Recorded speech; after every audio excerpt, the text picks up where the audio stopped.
At Freedom Mortgage, freedom means helping veterans achieve their home financing goals. Whatever freedom means to you, Freedom Mortgage has custom loan options to meet your needs, making home financing a custom fit. That's freedom. Visit freedommortgage.com/VA to learn more. Freedom Mortgage Corporation, MLS number 2767, www.nmlsconsumeraccess.org, 951 Yamato Road, Boca Raton, Florida, 33431, 800-220-3333. Licensed in all 50 states. For complete licensing information, visit www.freedommortgage.com/state-licensing. Equal housing opportunity.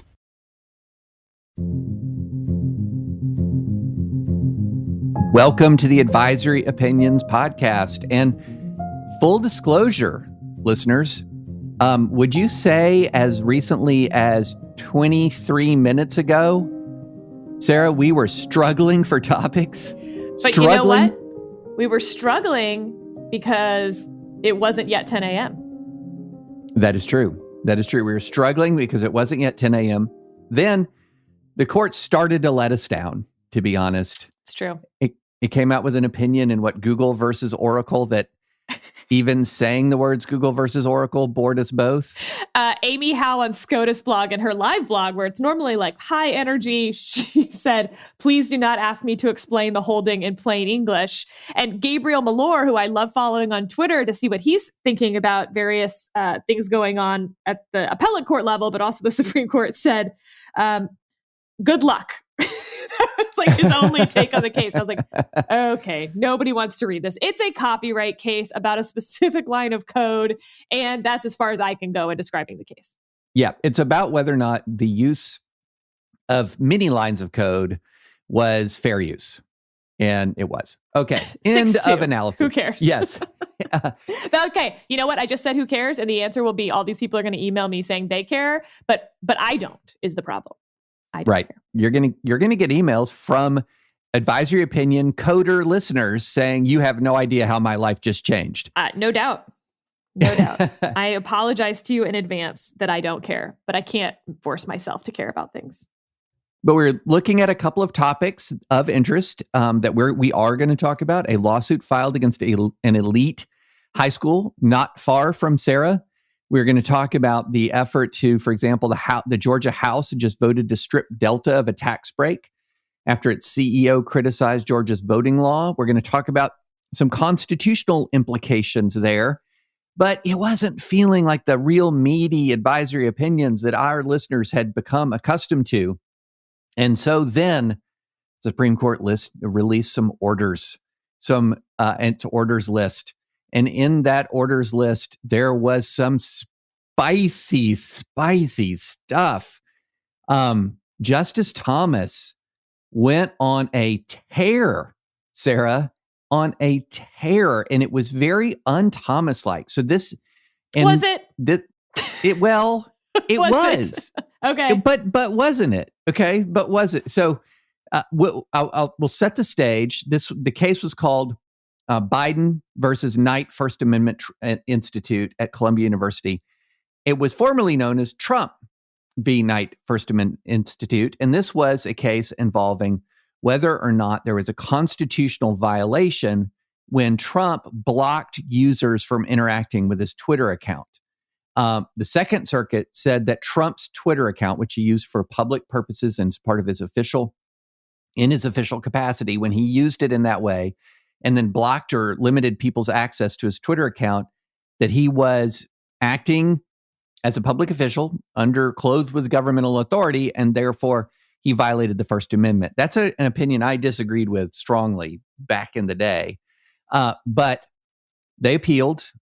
Trump appealed, but then the case was mooted out. Why was it mooted out? Because guess who's not on Twitter? Donald Trump. And guess who's not part of the government anymore? Donald Trump. So case is moot. And so Justice Thomas concurs with a long opinion. And Sarah, do you want to sum up what he did? Look, he agrees that the case is moot because Twitter kicked Trump off of its platform. But his whole point is this also deeply undermines the reasoning of the Second Circuit. Because if Twitter is actually the one in ultimate control over whether anyone can see Donald Trump's tweets, then Donald Trump isn't in control, and therefore there's no First Amendment violation, which he's implying certainly is not why everyone else potentially thinks this case is moot. It's sort of like a dissenty concurrence, if you will. And he goes on. I mean, the real purpose of his concurrence, why he is writing, is because he is trying to stick a flag in the ground to say, we're going to have to deal with these platforms, whether they are common carriers, whether they are places of public accommodation, or nothing, and what the constitutional implications of this new world order is, where very few people, as he puts it, control such large swaths of our public communication. Here's what was so interesting to me about this, Sarah, is so first, I'm with him. He is basically, it's almost like he read me in 2019 in National Review when I was objecting to the Second Amendment or Second Circuit ruling. Now, I know that didn't happen, but he was channeling the same arguments I was making back then. The president of the United States was not in control of his Twitter account. He did not have the same control that you would have, for example, even if you're a government entity that like leased out a physical space, say in a convention center or a hotel, where for a while, thanks to your lease agreement, you have control. He had no control. Twitter could have overridden any aspect of his use of that platform and did to exclude him permanently. And so to say that the president was exercising true governmental authority and blocking people on a platform he didn't control wasn't implicating the First Amendment. And so in that sense, I was thinking, okay, yeah, this is good stuff, Justice Thomas. But what's interesting is he then goes, and this is what I say was un-Thomasy, and you might disagree with me about this. He then goes on basically a policy argument that to say, hey, there's some problems you have here when these private entities have this degree of control over private speech. And hey, I'm going to give you a couple of suggestions as to how to regulate them using common carrier logic and public accommodation logic. That's what I thought was un-Thomas-like. It was as if he said, wait a minute, I think I've been reading a lot of, commentary about this issue. And so here's my helpful suggestion as to what one justice of the Supreme Court might pass muster, might overcome social media or big tech's First Amendment objections. Here are two ideas: common carrier provisions and public accommodation provisions. And that's what I thought was un-Thomas-like, Sarah, was, hey, here's some helpful ways to deal with a public policy problem that really isn't really my business in my capacity as a justice of the Supreme Court. Am I misreading this, do you think? So Justice Thomas, in these either cert denials or GVRs that happen, he is an outspoken concurrer or dissenter because I think he wants to send a signal to amici or even to advocates. Here are the things I'm interested in for the future because this is coming back. And this is a prime example. But you know what? The qualified immunity stuff is a good example. The Second Amendment stuff is a good example. He sends these signals pretty frequently, where the top part, including in this one, is just like, hey, I agree with why we did this. Here's why I'm writing separately. And then it kind of goes on a bit of a law review articles by Justice Thomas, where he says, like, we could really use some more research on this. If someone wants to look into this, he's basically like sending out his assignments outside the building. So in that sense, I didn't think it was unusual. I think in general, a justice suggesting specific legislative fixes is not that common. That's not really what he did here. He does say that this is open to legislative fixes and that those legislative changes would probably come before the court and be challenged. But it's not like he says, all the Congress has to do is pass a law with parts A, B, and C. If anything, I think we've been more likely to see Chief Justice Roberts do things like that. If you don't like our opinion today, Congress, you can overturn it by doing X, Y, and Z. Or an administration under the APA. Think of the DACA ruling, where the Chief Justice said, like, look, you didn't cross your T's and dot your I's. Feel free to do so. Here's a step-by-step way that one might overturn DACA through executive action. Yeah. No, I think that so there was a couple of things interesting about this. First is, it's not that common, as you noted. The second thing is, part of this felt really shallow and wrong, to me. And I'm really interested in this and your perspective on this, Sarah. It just felt shallow and wrong, like he doesn't understand what these different platforms do. So, for example, when it comes to common carrier regulation, this is something that has been talked about a lot in this space, sort of at the op-ed level, most frequently, sort of at the op-ed level of analysis, comparing, say, Facebook or Twitter or Reddit or whatever to, places like, say, FedEx or a trucking company, that they are just moving goods from one place to another. For example, he cites this 1850 case, Ingate versus Christie from England. Man, we have a lot of English law running around out there. A person who holds himself out to carry goods for everyone as a business is a common carrier. Well, if you talk to anybody in the social media space, they will tell you that no, in fact, they do not and have never really just moved info from one place to another, unless it's specific things like text messaging. Feeds are designed, are curated. The user experience is something that is not a common carrier experience at all. The user experience is something that is the subject of an enormous amount of corporate expression in the way that they are putting forward what that experience is, in a way very different from, like, say, a FedEx. It's not like FedEx overnight says, you know what, here's what we want to do to really enhance the FedEx user experience. Everyone who sends something that is letter sized, we're going to add a pink bow to it to really make it pop. And anyone who sends anything as a book is going to have a black bow to sort of deter opening that, so that we can have personal correspondence privileged. It's not like that at all, but these social media companies, they very much curate the experience to have certain kinds of content leap out at you, other kinds of content minimized. It is not the same thing. It's a very different, other than, for example, say text messaging or things like that, it's a very different kind of reality. And so it was fascinating for me to see him just toss that out there when there's so many obvious arguments that, we're not really dealing with the same thing here as some sort of common carrier. I disagree. I think that Justice Thomas was trying to give a lay of the land of the types of arguments that people are making, and even says, perhaps this is what the Second Circuit was thinking, or perhaps they were thinking this, and he's just running through some of those areas, and he's doing it briefly because this isn't meant to be either a law review article or even a Supreme Court opinion. This is a concurrence on a Munsingware mooted out case. Munsingware vacatur, people. It's such a fun thing to say. Say it with me. Munsingware vacatur. So, for instance, he actually goes through several definitions of common carriers because, of course, the court has had several definitions of common carriers.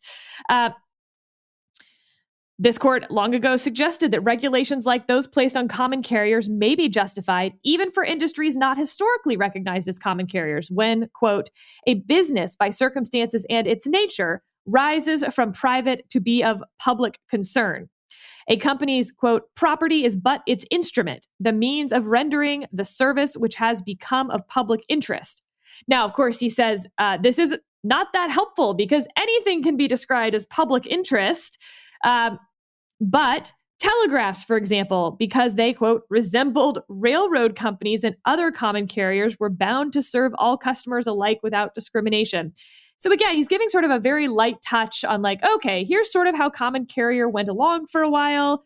Maybe that's what the Second Circuit had in mind. And then he says, or public accommodation. This concept related to common carrier law applies to companies that hold themselves out to be public, but do not carry freight, passengers, or communication. Now, of course, David, you and I know, but also Justice Thomas knows extremely well, that public accommodation is much more complicated than that.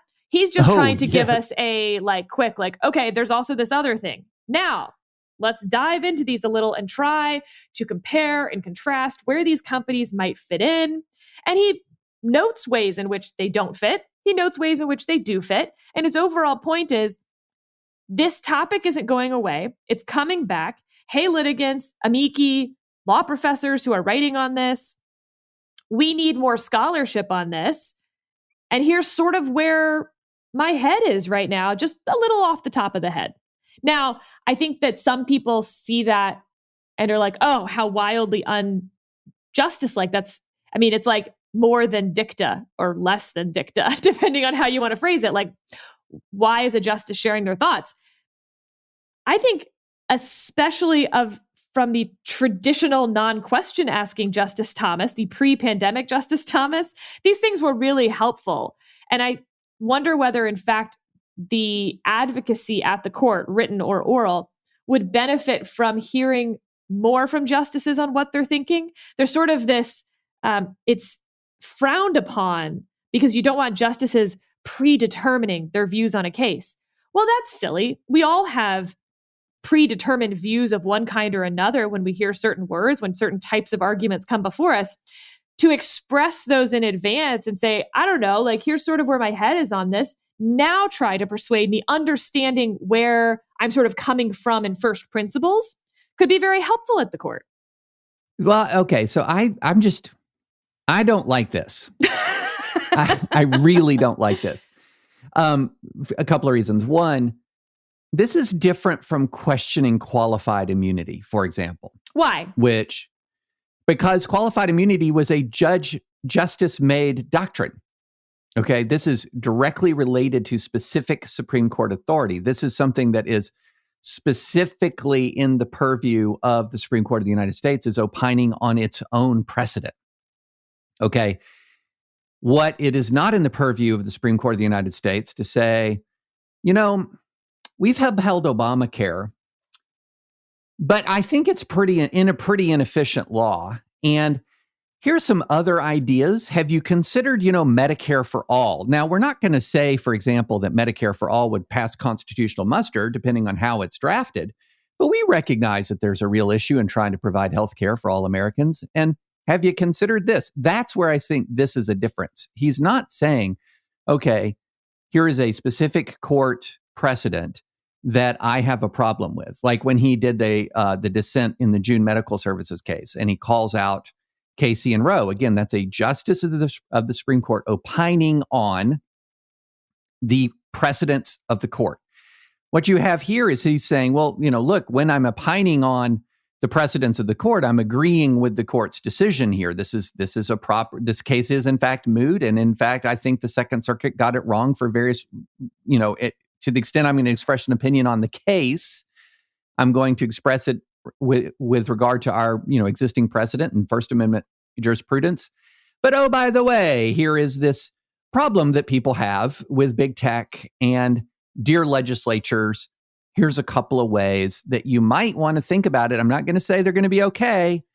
All right. But here's a couple of ways that I don't like at all. I will read some lines that I think fall more on your side than my side to agree with you, even though I think overall, for instance, your comparison to let's try Medicare for all is silly.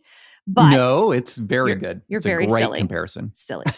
If the analogy between common carriers and digital platforms is correct, then an answer may arise for dissatisfied platform users who would appreciate not being blocked. Laws that restrict the platform's right to exclude. Skipping ahead a little, this analysis may help explain the Second Circuit's intuition that part of Mr. Trump's Twitter account was a public forum. But that intuition has problems. First, if market power is a predicate for common carriers, nothing in the record evaluates Twitter's market power. Second, and more problematic, neither the Second Circuit nor respondents have identified any regulation that restricts Twitter from removing an account that would otherwise be a, quote, government-controlled space. So, David, I read you that first part because I think it is what you're talking about. But then the second part is the legal analysis of him saying, I'm using this framework in order to discuss why the Second Circuit got the opinion wrong, regardless of the Munsingware vacatur. And then the next section goes on to do the same thing with public accommodation that he just did with common carrier. Although definitions between jurisdictions vary, a company ordinarily is a place of public accommodation if it provides lodging, food, entertainment, or other services to the public in general. Twitter and other digital platforms bear resemblance to that definition. This, too, may explain the Second Circuit's intuition. Courts are split, however, about whether federal accommodation laws apply to anything other than, quote, physical locations. Once again, a doctrine such as public accommodation that reduces the power of a platform to unilaterally remove a government account might strengthen the argument that an account is truly government-controlled and creates a public forum. But no party has identified any public accommodation restriction that applies here. So I see what you're saying, David. He's digesting some of those online right-wing op-eds, but he's also giving the response to it. No party has identified any public accommodation restriction that applies here. Sorry, guys. You can keep talking about common carrier. You can keep talking about public accommodation. No. Right. I know he has a portion of the opinion that is classic legal analysis. And then he flips and says, here's, the similarities between some digital platforms and common carriers or places of public accommodation may give legislators strong arguments for similarly regulating digital platforms. So again, this is where that flip to me is problematic. Is it really the justice's concern whether somebody is blocked on Twitter? Okay. Do we know why they've been blocked? What they've been blocked for? Are you accurately describing and comparing, contrasting different platforms while you're making your very helpful arguments? And oh, by the way, in an environment where we're seeing state legislators just running wild with a whole lot of poorly thought out proposed regulations. So I've got my story and I'm sticking to it. I thought he had a very good analysis of the problems with the Second Circuit when he flipped to, oh, by the way, here are some ways that you might want legislators might have strong arguments.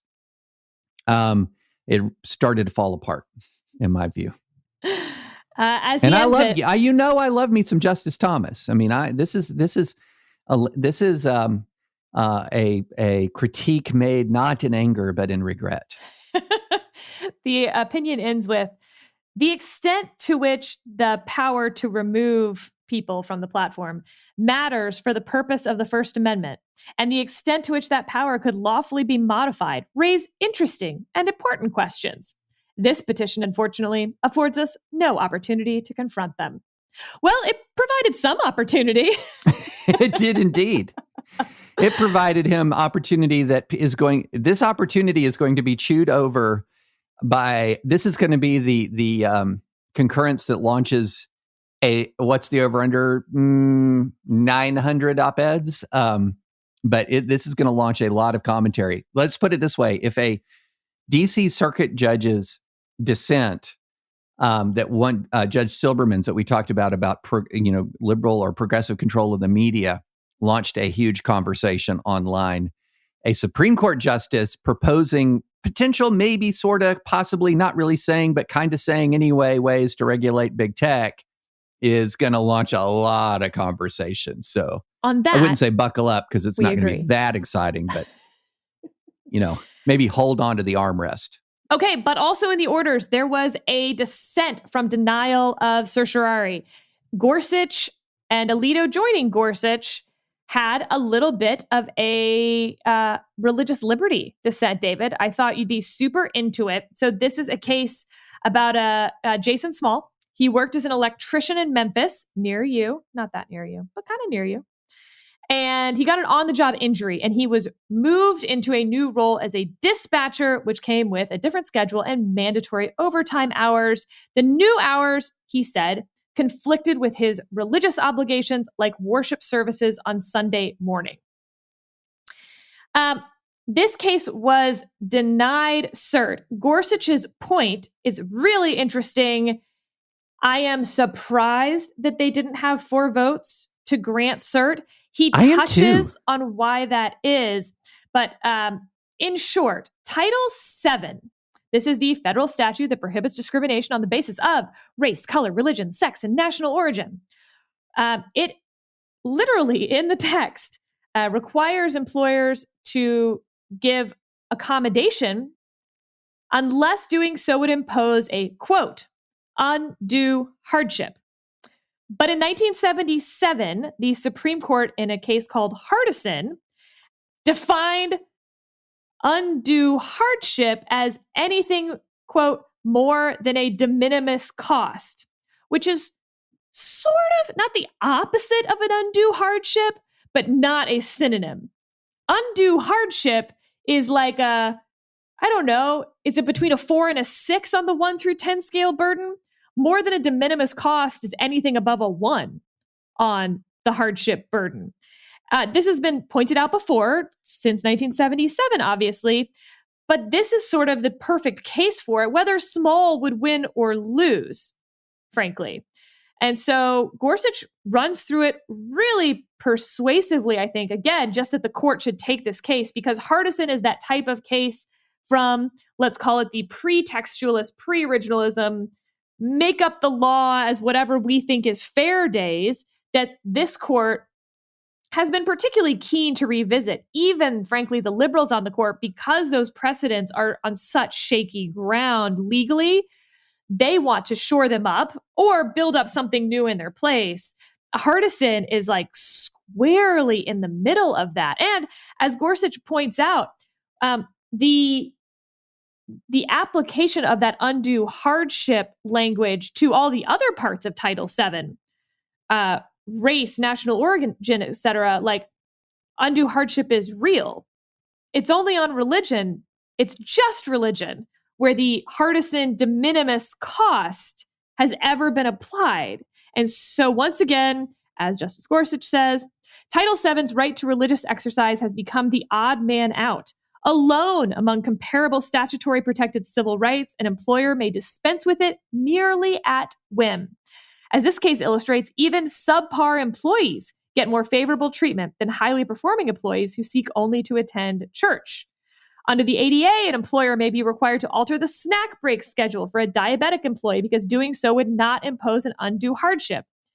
Yet, thanks to Hardison, at least one court has held that it would be an undue hardship to require an employee to shift a meal break for Muslim employees during Ramadan.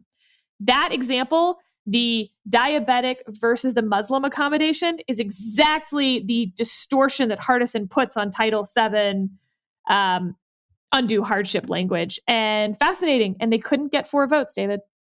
Yeah. And I mean, if you keep reading from that portion of the opinion, the very next paragraph after the referring to the Muslim employee during Ramadan says, this is interesting. Not even Mr. Small's employer tries to defend this state of affairs.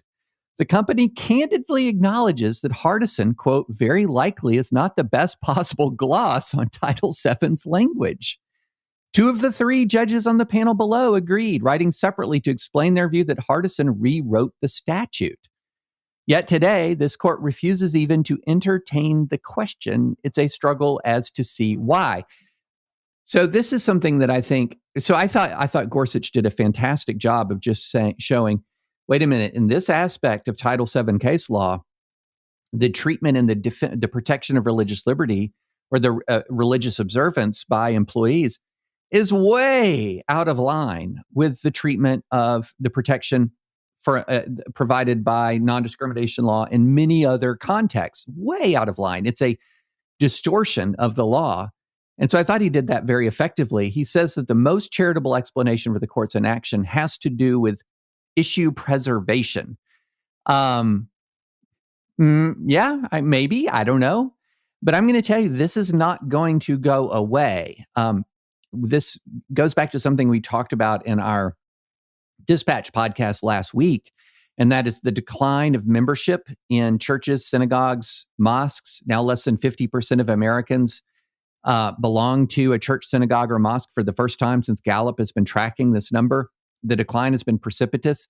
So you're going to have a lot more situations, just as a practical matter, where your religious employee is kind of an outlier in the company.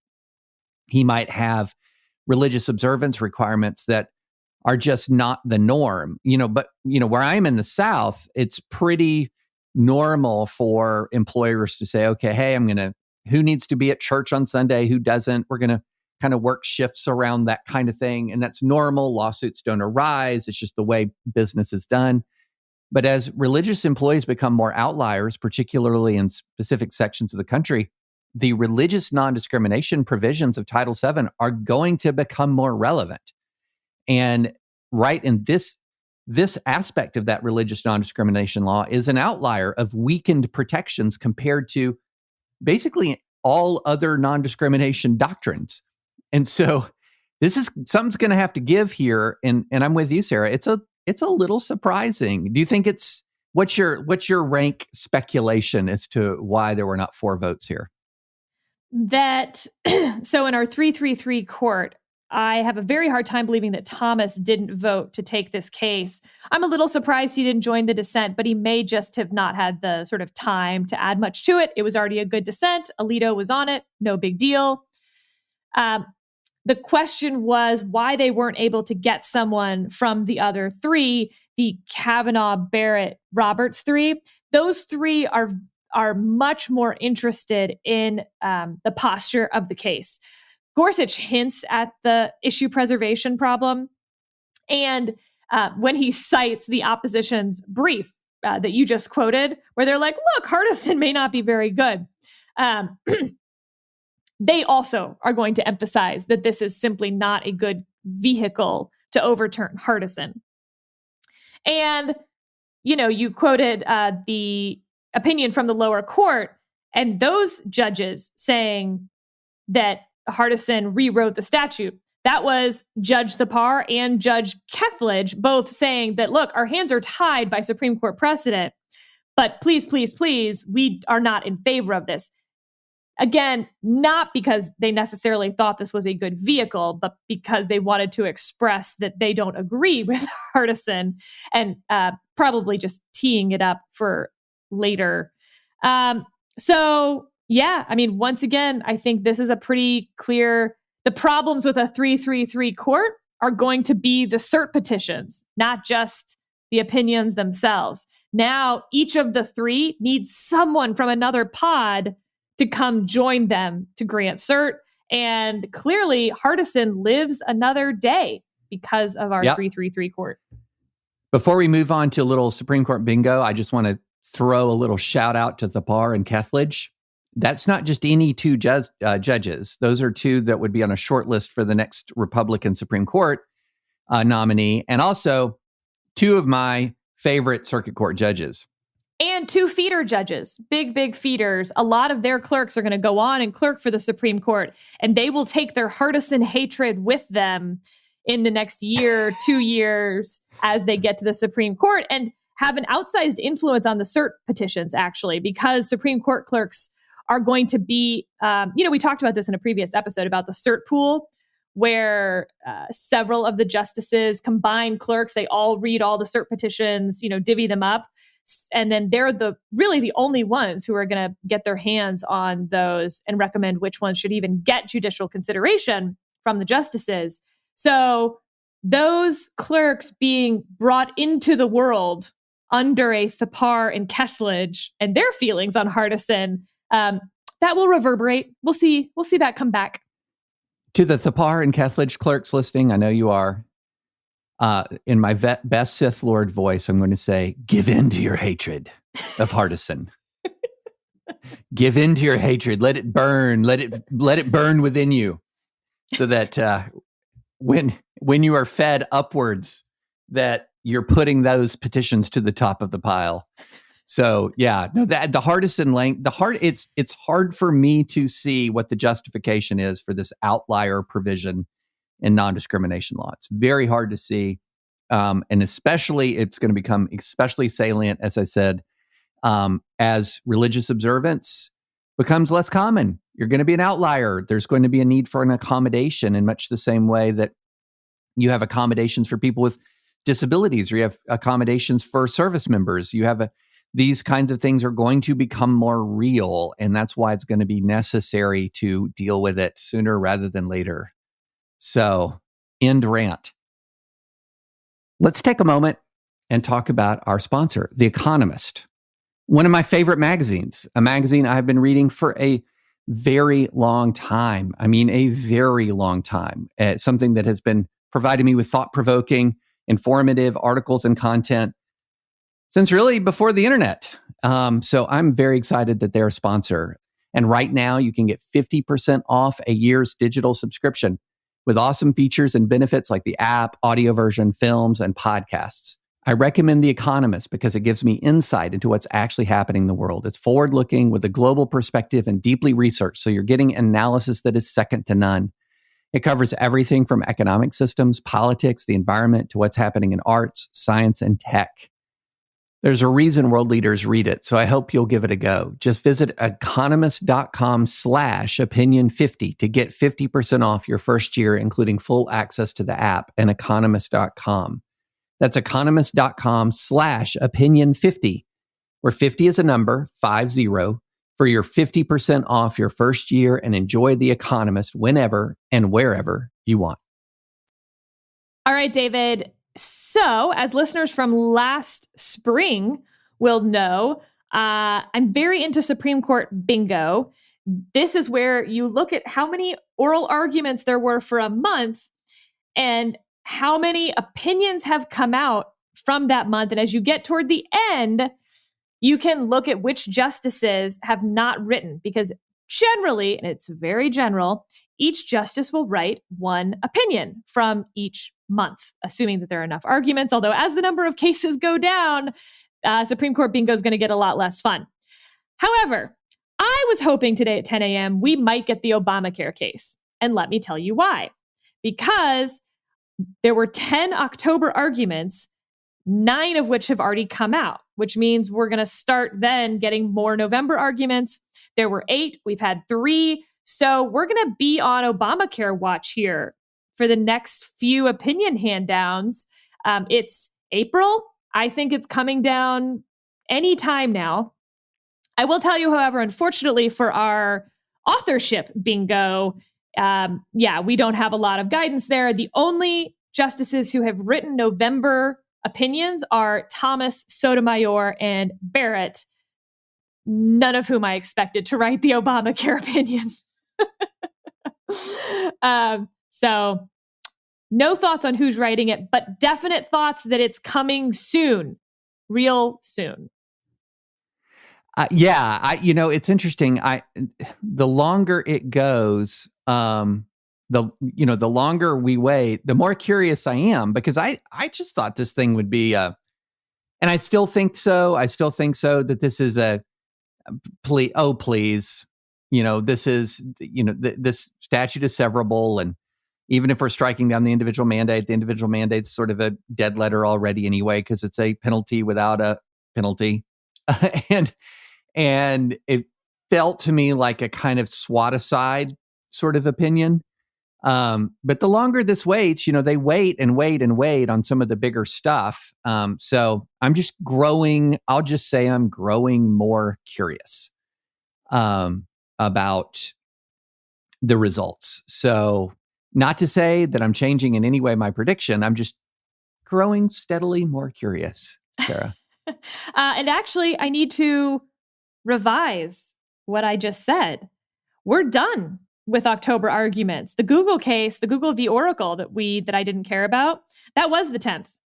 So we're done with October. All of our opinions coming out now will be November or forward. This Obamacare case is, to compare to pregnancy or whatever, like it's at 40 weeks. We're now just talking days. Interesting. Okay. So let me ask you this on the case I'm very super interested in. The Fulton case, is that one you're expecting like last day of the term or so? Yeah, I think that one's going to wait. Yeah. Darn it. Okay. Anyway. All right. Shall we move on? Yes. Now we're going to get to the substance of the podcast we're going to talk about before Clarence Thomas and Justice Gorsuch really lit this podcast on fire. We're going to get to a interesting new lawsuit over an issue that we've talked about a few times before, and it involves Thomas Jefferson High School, which Sarah calls in the lingo of the Nova residents just TJ. That's right. TJ High School, best overall high school in the U.S. And about 70% of its students are Asian American, many of them children of immigrants. And then what happened is the school adopted a quote unquote holistic admission system. Watch out whenever a school says their admission system is becoming more holistic. A holistic system that the long and the short of it, it's going to absolutely has the probability of absolutely eviscerating the Asian American student population, and the population that will likely benefit the most from this quote unquote more holistic system, white students. Sarah, white students. Now, we've talked about this before, but a lawsuit was just filed and last month that was challenging this. And this is going to be another one of these cases. And even if the Harvard case is not necessarily the case that the Supreme Court takes on this issue, I think the court's going to just get volleyed with these complaints over time, just volleyed with them, because the actual effect of this change is going to be pretty dramatic, and it's going to be pretty dramatic in its impact on one specific ethnic minority in the United States. That's obviously true. So let's go through some numbers. TJ is currently 73% Asian American, 1% Black, 3% Hispanic or Latino, 6% other, and 17.7% white. The plaintiff's analysis of the new admissions criteria will be that it will go from 73% Asian American down to 31% Asian American, so less than half. It will go from 1% Black to 5% Black, 3% Hispanic or Latino to 8% Hispanic or Latino, and wait for it, 17% white to 48% white. So a huge increase in white students. But I also want to read what their new criteria is, because, David, the plaintiffs are going to have to show discriminatory intent for some reasons that we'll get to in a minute. Mm-hmm. Let me read you the criteria. Fairfax will identify all 8th graders who meet certain academic criteria. Those who achieve an unweighted GPA of at least 3.5 while taking Algebra 1 or a higher level math class, in addition to math and science honors courses, and either an English or social studies honors course. They will also complete a math or science problem-solving essay, as well as a student portrait sheet. And then they will take into account experience factors, including whether they are low income, have special needs, or come from households that do not speak English. 550 middle schoolers will get the offer to attend the school, and a certain number of seats will be allotted to every middle school, which means that certain middle schools that are not, for instance, particularly diverse racially, or everyone's super smart, are still limited. So, for instance, there are 3 middle schools that are predominantly Asian American that feed to TJ. TJ, by the way, in case y'all haven't figured this out, is this charter STEM school. Well, those 3 predominantly Asian American middle schools are going to be capped in the number of students they can send. So even if tons of their students have at least a 3.5 GPA and are taking Algebra 1 and all of this stuff, they don't get to even enter that lottery, if you will. So speaking of lotteries, I don't know if you listen to Revisionist History by Malcolm Gladwell. It's another podcast. I do indeed. I have not listened to every one of them. So last season, he did an episode on doing elections And he was looking at student government either at the high school level or college level. Instead of having people run for student government, instead have all the students who are interested in running for student government put their name in a hat, and it's just picked by lottery. And the benefit that has been to the schools who have tried it in terms of people's ability to work together, you sort of get rid of some of the showboaters. People who would never be willing to run a campaign but are interested in solving problems are more likely to be attracted to that sort of system. I wish that if TJ wanted to redo how they're letting people in, that they simply had that first part that I talked about. You still have to meet these criteria, the 3.5 GPA and the math and science courses, because that determines whether you'll succeed at TJ. Once we've picked all the students who will succeed at TJ, then it should be a lottery. That's what would make this fair. And that's, I think, what would have no discriminatory intent. And TJ would win that lawsuit in a heartbeat. It's fine if you want to redo your admissions criteria because you've realized through all sorts of social science that's out there that the idea that these schools can look at a student on a piece of paper and determine who's going to be the most successful, they're not very good at it. And Malcolm Gladwell, again, points to in grants, the NIH grants. So, the government gives away whatever it is, $1 billion in these grants. They are first, they weed out, the ones that are even remotely qualified. Same as this, right? But then they have a peer review where those peers, the other doctors and researchers, PhDs, give them a score. And they looked at the correlation between the success of the research, meaning how many times it is cited in future journals, compared to the score.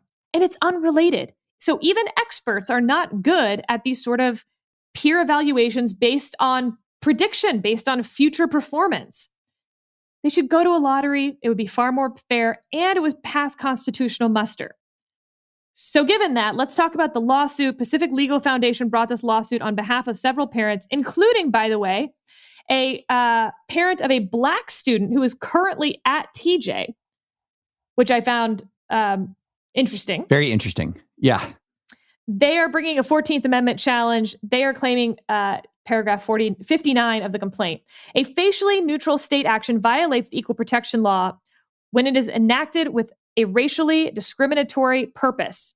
A racially discriminatory purpose does not imply any animus on the part of the decision maker towards a particular racial group, nor does it require showing that race was the predominant consideration of the decision makers. A racially discriminatory purpose simply implies that the decision makers acted, at least in part, because of, not merely in spite of, the policy's adverse effects upon an identifiable group.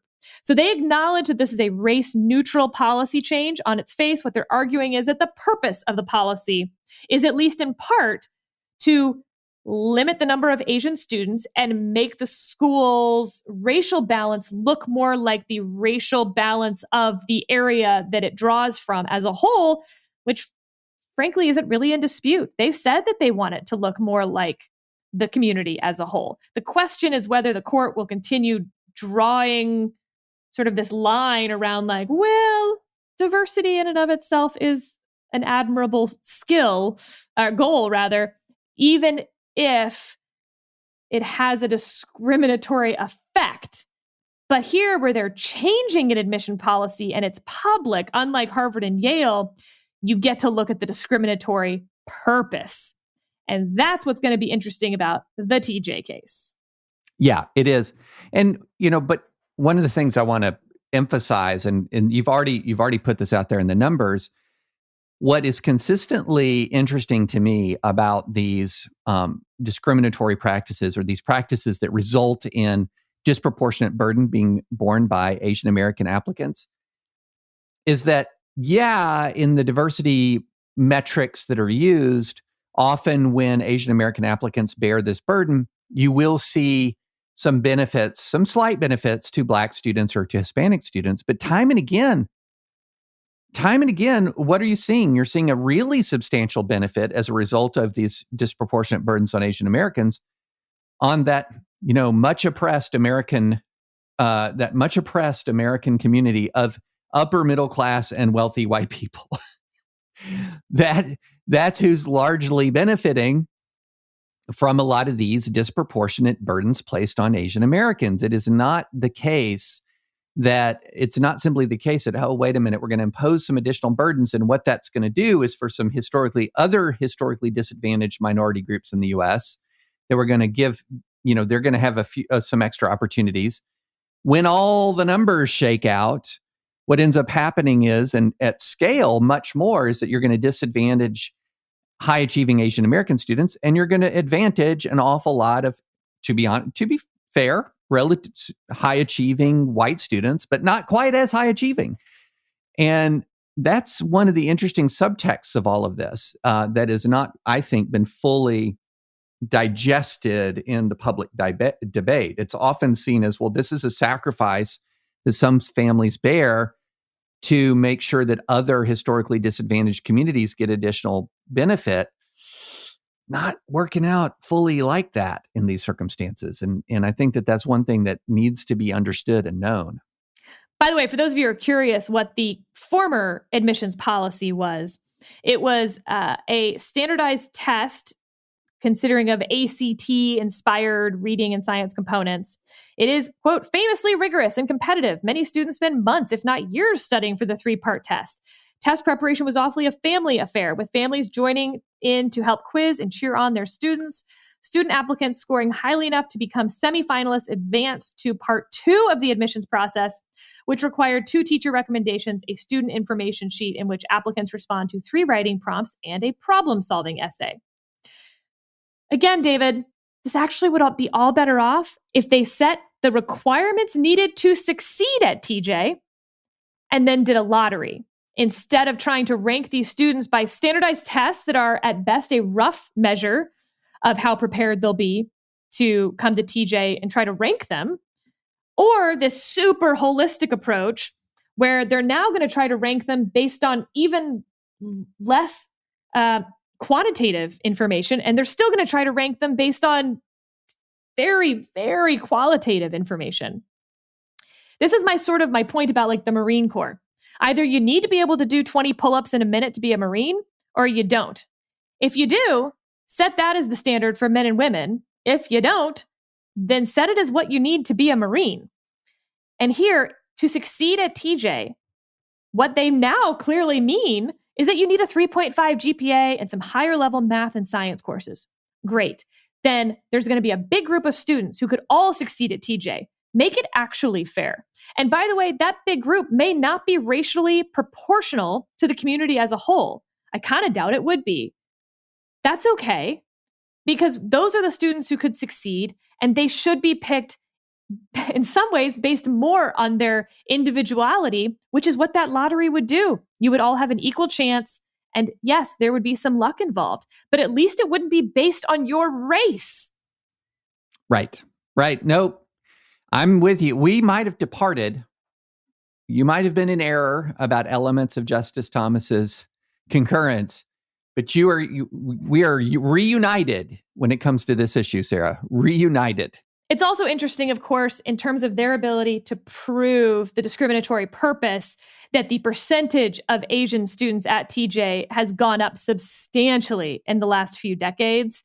And they are changing this policy as that number has now hit 3/4. That was not the percentage when, for instance, I was in high school or even close to it. They're going to have a lot of evidence on the discriminatory purpose side. Now, they're going to lose at the lower court and almost certainly the appellate court as well, because there is Supreme Court precedent on this. But to your point, either the Supreme Court's going to take the Harvard and Yale cases, or they won't, in which case this will be teed up really nicely. And I think in some ways better. It's public. The admissions process from previously was stated. You have the change in racial makeup of the school. Then they change the admission process. It is. I wish this were the case that were teed up first. Yeah. No, I agree with you. I agree with you completely. I think I can't improve on that. I agree with you. This is a better case to tee up. The facts are clean. It's a public school. It's not a private school. No, I'm with you. I'm with you. All right. Next topic. I'm going to start by reading two headlines. One from ABC 7 News in the Bay Area, March 13th, 2018. Bill would punish California companies that help build a border wall. Beginning paragraphs. California Assemblyman Phil Ting says the state should build bridges, not walls. If a California company opts to subcontract or contract the wall along the U.S.-Mexico border, the San Francisco Democrat wants to deny them state tax breaks. He has introduced legislation. So that's one. Two, April 1, 2021. The Georgia House of Representatives voted Wednesday to strip Delta Airlines of a multi-million-dollar tax break in a symbolic rebuke of CEO Ed Bastian, who joined other business leaders in criticizing recent changes to the state's voting laws. Sarah, in both of these circumstances, we have legislators proposing legal punishment through legislation for private corporations that engage in one case in Georgia, it was essentially, it looks like just sort of the pure speech of the CEO. In California is for actions that they deem to be discriminatory or that contradict the ideological emphasis and ideological priorities of the legislature. And I'm seeing an awful lot of wish casting on the right, that the right needs to start using the political power that it has to impose punishments on the private corporations that are now engaged in things like, for example, Major League Baseball moving its All-Star game from Atlanta, or these private corporations that are boycotting a state or maybe condemning legislation, that this is the time when state governments should use their power to punish these corporations, whether it's get rid of a tax break, whether it is, there's any number of ways, denying state contracts, et cetera. There are any number of ways to punish them. And I have constitutional alarm bells ringing here. I'll just tell you where I am on this. Look, we've talked about this before. There's a doctrine called retaliation, where the First Amendment, and there's an abundance of case law holding that if I retaliate if I'm a state actor and I retaliate against a private actor for the exercise of the private actor's First Amendment rights, I'm violating the First Amendment. So for example, even if somebody is seeking something that they don't necessarily have a right to, whether it's a promotion at a job or a job in the first place, or maybe a grant from a public agency, if I deny them that promotion or that grant or the job in the first place because of their First Amendment protected speech, that's considered retaliation and it's unlawful.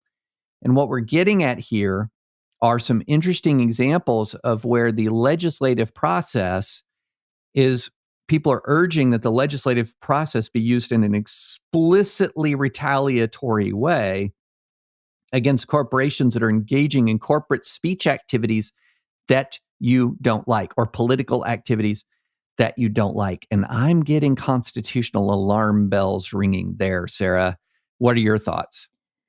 Yeah, Hobby Lobby specifically set this all up, and people were complaining that the Supreme Court just found that corporations are people and how outrageous that is. Citizens United set this up. Mitt Romney, to some extent, set this up. Corporations are people, my friend. But this is why those cases happened and came out the way that they did.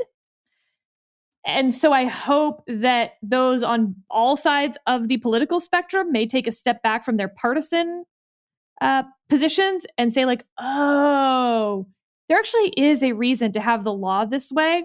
It's not just because it benefits one side or another in a specific campaign or on a specific issue, but in fact, you want the law this way behind the veil, if you will. I think it's a great example. I think it's just annoying what's going on, frankly. I'm just annoyed. That's all. You're just annoyed.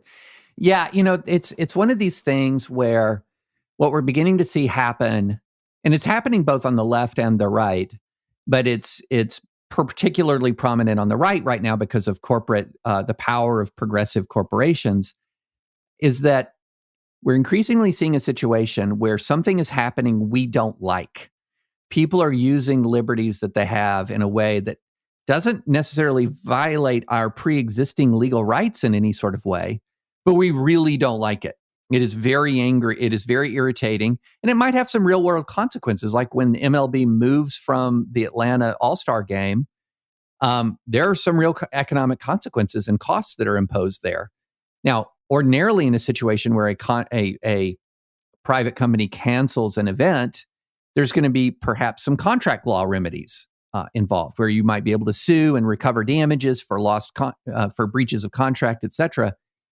But what we're beginning to see now is a movement that says, if powerful people do something that I don't like, even if they have a pre-existing legal right to do it, I'm going to try to figure out ways to restrict their liberty. I'm going to try to figure out ways to make them do what I want them to do. And this is something that is, particularly somebody who's been a conservative a very long time, and especially as a civil libertarian, I'm very suspicious that this is going to, that this is something under the principles of the American Constitution that should be endorsed in any way, shape, or form, but also the pragmatism of it. Do we really want sort of to say, okay, here's the deal now. What we can do is all these state legislatures across the country, and let's just paint the picture. About 80% of people Americans live in states where one party controls the legislature and the governor's mansion. That all of a sudden you're going to start punishing corporations that do what you want, that don't do what you want, and reward those that do that do with the things that you like. I don't know how well that's going to work out for the right, especially considering the overwhelming economic power of the blue states. I mean, you're talking about some of these states, the vast majority of the economic power in this country resides in those areas that vote blue. And then you're going to say, hey, y'all, here's our new idea. Let's let legislatures punish corporations that don't behave politically the way we like. It's another one of these issues where the right has taken sort of an authoritarian turn that isn't just principally wrong, in my view. It seems pragmatically foolish. But it's all over the place. Punish Delta. Punish the NCAA, punish Major League Baseball, punish these people. And I've got some problems with it. See, and we thought we'd have nothing to talk about today, and it was an action-packed pod. It was an action-packed pod. So action-packed, I don't think we really have time for our last topic, that we just keep punting and punting and punting for reasons I can't even imagine. We've been asked to discuss our worst failures, and I can't imagine why we keep punting that conversation, Sarah. Yeah. Maybe next time. But can I end with a cultural recommendation that you will not regret? Okay. Now, have you listened to the Parapraxis episode of Revisionist History? I have. It's Season 3. One of the best. Listeners, I'm not going to say one darn thing about this other than, please, we'll put it in the show notes. Please listen to the Revisionist History Season 3, Episode 10, Parapraxis Analysis, Parapraxis Elvis. Season 3, Episode 10 of Revisionist History. Listen to the whole thing all the way through, including to the last syllables. My goodness. And we still haven't talked about Varsity Blues. We're going to have to save that for next time, too. Bah. Yeah. Too much. So many things. Too much. So many things. Well, as always, thank you so much for listening. Please go to Apple Podcasts and rate us and subscribe. Please check out thedispatch.com and subscribe to Sarah's Sweep newsletter. Subscribe to my French Press newsletter. And we will be back on Thursday.